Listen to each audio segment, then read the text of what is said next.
দফায় দফায় বন্যায় সুনামগঞ্জে মানবেতর জীবনযাপন করছেন হাওড় অঞ্চলের মানুষ। ঘরবাড়ি পানিতে তলিয়ে থাকায় বিপাকে অনেক পরিবার। কাজে যেতে না পারায় খাদ্য সংকটে পড়েছেন খেটে খাওয়া মানুষ। এখন জন্ম সনদ দিয়ে খোলো বিকাশ স্টুডেন্ট অ্যাকাউন্ট। নিজের বিকাশ নিজে কর। সুনামগঞ্জ সদরের বেরিগাঁও গ্রামের আব্দুল আলীর সংসার চলে বরগাচাষে। খরচার হাওর পারে কাঁচা ঘরে বাস করেন 4 ছেলেমেয়ে নিয়ে। গত মাসের প্রথম দফা বন্যায় তলিয়ে যায় তার পুরো ঘর। সেই পানি সরতে না সরতেই আবারও বন্যার কবলে পড়ে তার বসতভিটা। গত 1 মাস ধরে পানিবন্দী অবস্থায় থাকায় কাজে যেতে পারছেন না আব্দুল আলী। এতে খাবার সংকটে পড়েছে তার পরিবার। হিমশিম খেতে হচ্ছে গবাদি পশুর খাবার নিয়েও। পানি গরু ছাগল দেখুন না, গাছের ডাল ভাঙ তামাইছি, গাছ পাই না, এই অবস্থায় আছি। বাচ্চা কাচ্চা লইয়া বড় কষ্টে আছি।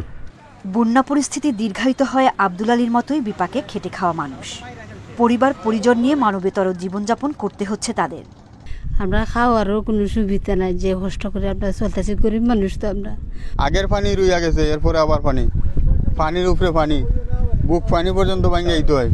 জেলা প্রশাসক জানিয়েছেন বন্যায় দুর্গতদের পর্যাপ্ত পরিমাণে খাদ্য সহায়তা দেওয়া হচ্ছে। মজুদও আছে পর্যাপ্ত ত্রাণ মজুদ আছে। যারা আশ্রয়কেন্দ্রে আসছেন তাদেরকে আমরা ত্রাণ পৌঁছে দিচ্ছি এবং যারা আশ্রয়কেন্দ্রের বাইরে আছেন তাদেরকেও প্রয়োজনীয় সহায়তা পৌঁছে দেওয়া হচ্ছে। জেলার 12 উপজেলায় পানিবন্দী 4.25 লাখ মানুষ। 50টি আশ্রয়কেন্দ্রে এখনও আছেন 1400 জন। Independent news.